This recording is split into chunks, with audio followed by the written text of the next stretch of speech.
I was not supposed to give a speech. That was the arrangement. That had been the arrangement for 6 months. Since the save the dates went out and my sister called to go over the wedding weekend schedule and said, I just wanted to feel intimate. So we're keeping speeches to immediate family only. And I had said I understood, and I did understand. And I had accepted my place in the program, which was bridesmaid, not speaker. But then the maid of honor handed me the microphone, not by accident.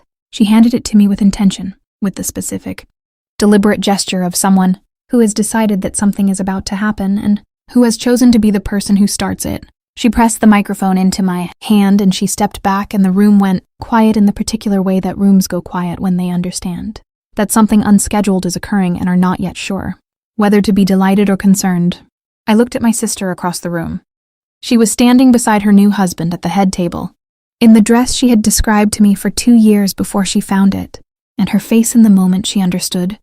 What was happening went through 3 expressions in about 4 seconds. Recognition, calculation, and then the specific, careful composure of someone who has decided to smile, because smiling is the only available option. When 300 people are watching, I brought the microphone to my lips, and I told the truth. Welcome back to Betrayal Ledger, where family secrets never stay buried for long. If this is your first time here, hit subscribe and join the family, because this story is one of the wildest ones we've ever told. Let's get into it. My name is Audrey Walsh. I am 31 years old, and the secret my sister gave away 8 months before her wedding was not mine to lose.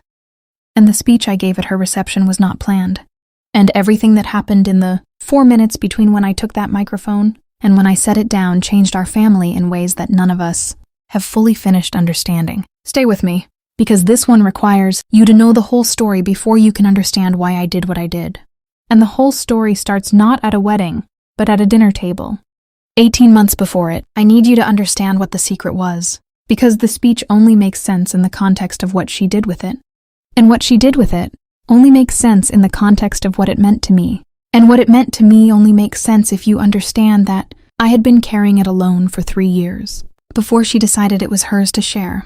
I had been in a relationship for 3 years with a woman named Claire, not publicly, not openly, not in the announced, discussed, integrated way that relationships eventually need to be if they are going to survive, but in the careful, private way of someone who has not yet found the moment or the courage or the right configuration of readiness to have the conversation that changes how everyone who knows you understands who you are. I was out to myself. I was out to Claire. I was out to 2 friends who had known me since college and who had received the information with the specific, warm lack of drama that I had needed it to be received with. I was not out to my family. My family, Frank and Patricia Walsh, were people I loved and who I believed loved me and who I also understood had a specific set of expectations about the arc of my life that I had been managing carefully for 31 years and that I was going to disrupt on my own timeline in my own way when I was ready to disrupt them. I was not ready at 28. I was getting ready at 29. I had told my sister, Sarah, at the beginning of what I thought was a private dinner conversation at her apartment in March of the year before her wedding because she had asked me directly, with the specific, focused attention of someone who already suspected and was deciding whether to say so, whether there was someone in my life I was not telling the family about. I had told her. I had told her about Claire. I had told her it was not public, that I was working up to telling our parents, that I needed time and I needed to do it my way, and I needed her to hold what I had just given her with the care it required. She had hugged me. She had said she loved me. She had said she was glad I had told her. She had told our mother by the following Tuesday.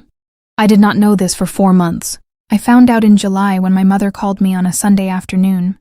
Not the usual Sunday call, but a different one, tighter and more careful, with the specific quality of a conversation that has been rehearsed before it was made. She said she needed to talk to me about something Sarah had mentioned.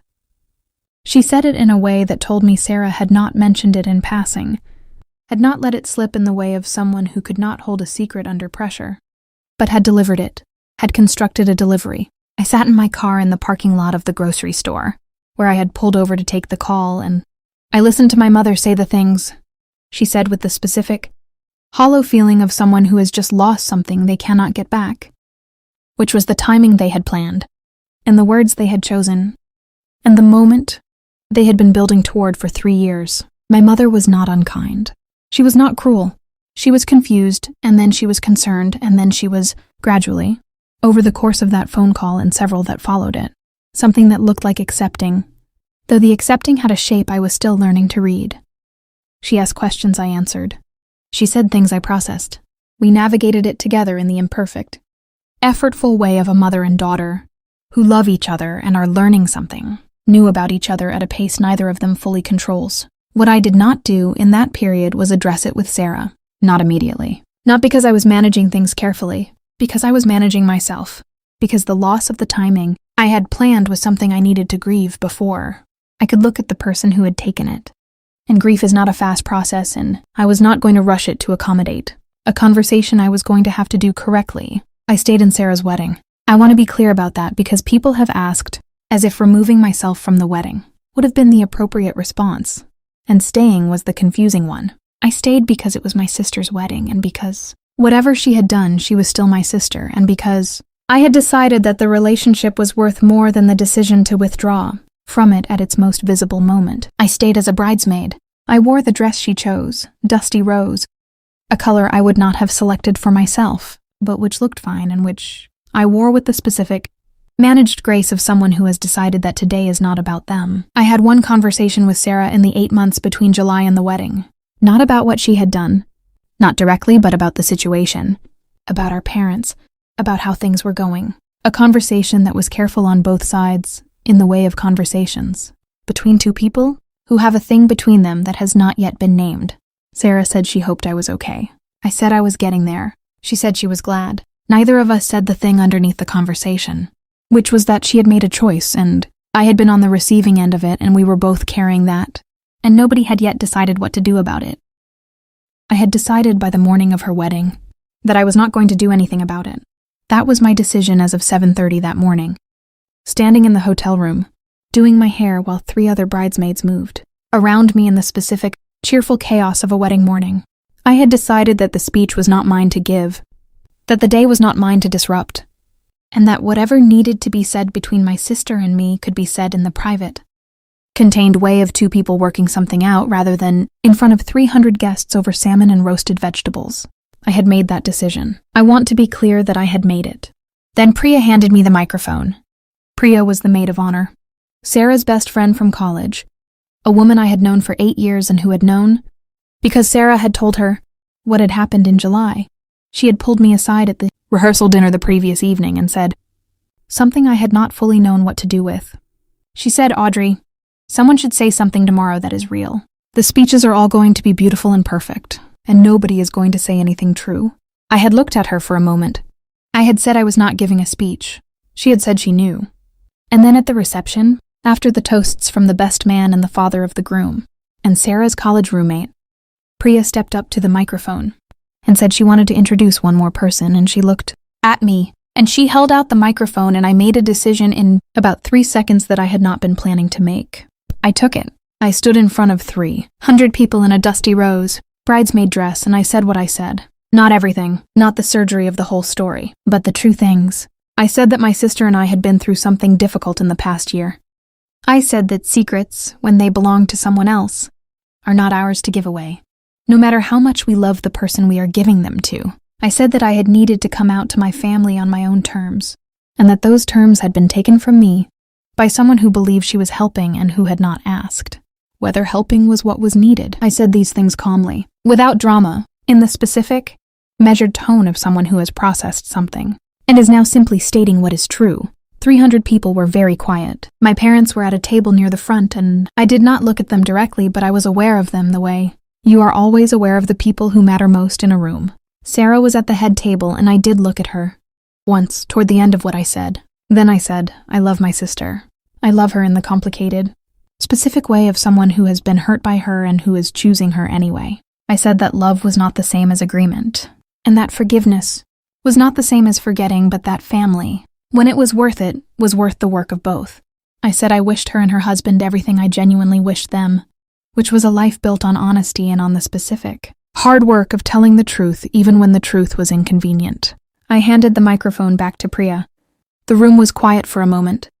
Then it was not quiet. The applause was not the polite, rhythmic applause of a wedding reception that has been moving through its scheduled program. It was the specific, startled applause of 300 people who had not expected to hear something real and were responding to the reality of it before they had fully decided what they thought about it. Sarah did not speak to me that night. The reception continued and we moved through it. The way you move through things, when you have done something irrevocable and are waiting to understand what comes next. She danced her first dance with her husband. She cut the cake. She smiled for photographs. She was a bride at her own wedding, and she performed that role with the complete professional competence of someone who has planned this day for 2 years and is not going to let an unscheduled speech by her sister in a dusty rose dress define it. She called me 3 days after she got back from her honeymoon. She had been in Napa for a week, and I had thought about her every day in the way you think about something unresolved, turning it over and checking it from different angles, without arriving at a clean conclusion.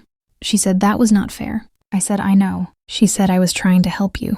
When I told Mom, I thought she would take it well and it would make it easier for you. I said, I know you thought that. I said that thinking something will help is not the same as asking whether help is what's needed. I said those two things are different, and the difference matters. And that understanding the difference was something I needed her to actually understand rather than to acknowledge and move past.